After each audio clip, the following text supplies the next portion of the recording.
Je m'appelle Alan Sanchez, j'ai 26 ans et je suis à Nantes depuis une dizaine d'années. Puis voilà, je fais du skate depuis 14-15 ans à peu près.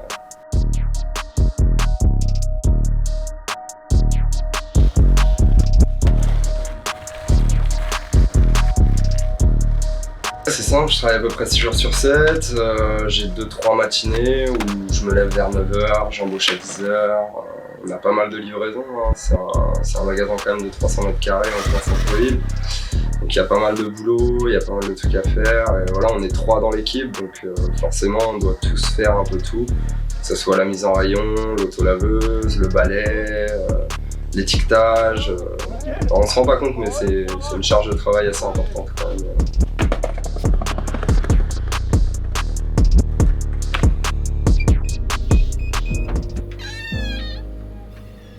Au moment où je suis arrivé, lui était super emballé, sa femme un peu moins, parce que voilà, il y a toujours l'étiquette des skateurs qui nous colle à la peau, quoi. Puis finalement, voilà, au bout de quelques mois, ça l'a fait parfaitement. Et franchement, il kiffe, il m'accompagne à fond dans mes projets, il n'hésite pas, voilà, si j'ai une prestation, un contest, un truc, un festival ou je sais pas quoi, il n'hésite vraiment pas à me laisser mes après-midi, mes matinées, pour que je puisse vraiment faire les choses qui me tiennent à cœur, quoi.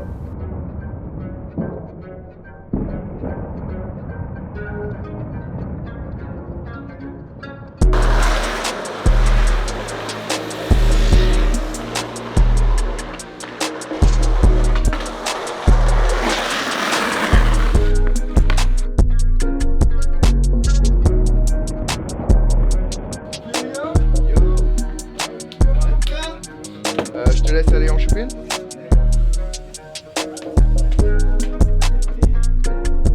Bon public, t'as capté. Ouais, merci à Max de Banque Publique, hein. Franchement, il me supporte depuis pas mal de temps. Il me file du matos, il m'a trouvé le petit contrat avec Emerica aussi. Donc merci pareil à Bibai qui a bien aidé la chose. Merci à Charles aussi de Zest qui m'a aidé à aller au Pérou, qui m'a fait des boards, c'est toute une famille en fait, on est plusieurs. Merci aussi à Claire du Curieux qui nous rince en coffee tout le temps. Merci à Couscous aussi qui nous file des grilles, tout ça.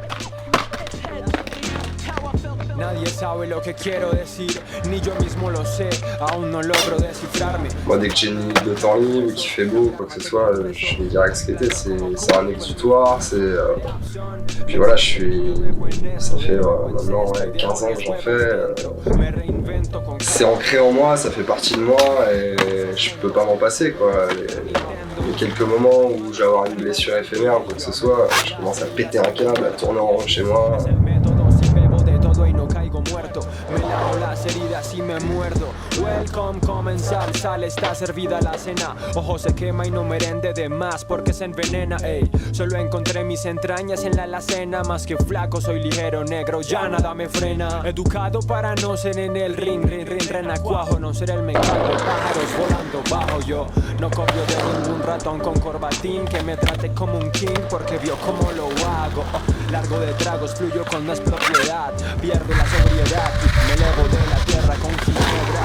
RAP, neurando la aguja en alto estado de embriaguez. Entre más frías, más caliente el parche. Impredecible, perro de ataque. Uso trucos que no conocen ni mandrake. You know what I'm saying?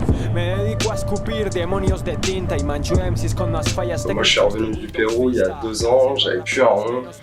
Moi, mon idée, c'était vraiment de voyager avec le skate, de faire de la photo, de faire la vidéo, de me professionnaliser là-dedans, ce que j'ai fait pendant un moment, mais c'était pas assez rentable pour en vivre totalement. Et donc voilà, comme je disais, au retour de ce voyage au Pérou, Je me suis dit pourquoi pas vivre tout nu. moi j'avais plus un rond, il fallait absolument que je paye mon appart et tout le tralala. C'était le début du Covid et du coup, de bouche à oreille, on m'a proposé ce plan-là en fait. Avec le Covid, il n'y avait pas trop d'autres options, on va dire, que de travailler.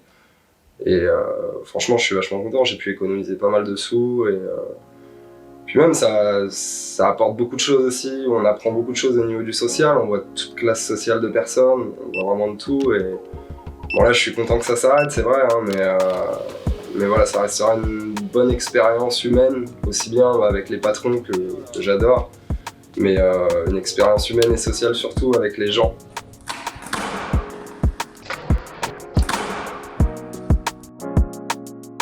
Je suis tombé dans la vidéo à travers le skate au final. Comme je disais juste avant, là on essaye de filmer une part, alors autant c'est Damien qui est derrière l'objectif, mais autant avant ça a été François ou des choses comme ça. Et voilà, à chaque fois qu'on filmait, lui il avait son réflexe et il me montrait des plans, il me montrait des trucs. Très vite ça m'a intéressé, moi je kiffais énormément ce rapport avec l'image. Aussi bien pour mettre en valeur un tricks qu'un spot ou quelque chose, et à travers là, tu peux rajouter une conception un peu plus artistique, y faire un plan beaucoup plus abstrait. J'ai commencé à faire des photos au téléphone, j'ai commencé à faire des vidéos au téléphone, ça a été très très vite au final, et puis après on a monté Loopit avec mon pote Simon Gestin. Ça c'était vraiment intéressant parce que je peux me faire un petit peu un boucle de vidéos assez simple. Loopit c'est des vidéos qui tournent en boucle, en continu. Donc voilà, ça permet de travailler sur plein de musique, plein d'ambiances, plein d'aspects différents, du skate, drôle, pas drôle, triste, enfin on essaie de montrer plein de choses à travers ça. Et après voilà, petit à petit un jour je me suis acheté un boîtier réflexe.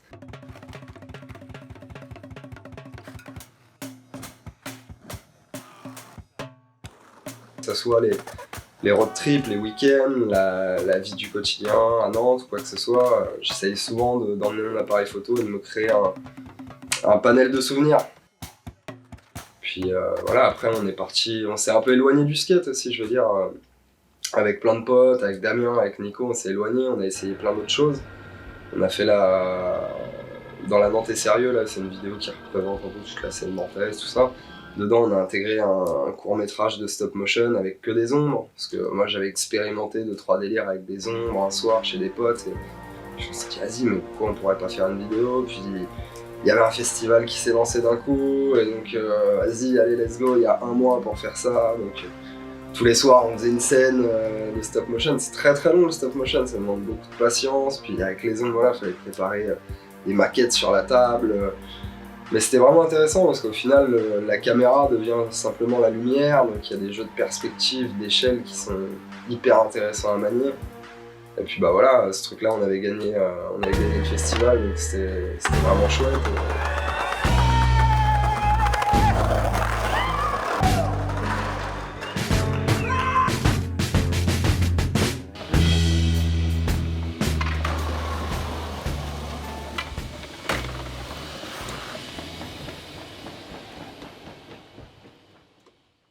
Parfois voilà, c'est frustrant, je peux pas aller skater, il fait hyper beau, je vois tous les potes au magasin, parce qu'il faut savoir que le magasin il est vraiment entre les deux skateparks, et je vois tous les potes passer, ils viennent acheter des bières, ils viennent acheter des packs, et non, moi je suis bloqué jusqu'à 20h, donc il y a parfois faut faire preuve un peu de courage, on va dire, face à ça, mais je veux dire, au moment où je sors, moi à 20h, la niaque et la motivation d'aller skater est encore plus forte, et c'est ça qui est vraiment cool aussi, je dirais, mine de rien, avec le monde du travail. On a moins de temps pour le skate, mais le peu de temps qu'on va avoir, tu le savoures et t'as une motivation ouais, qui est encore plus importante, quoi.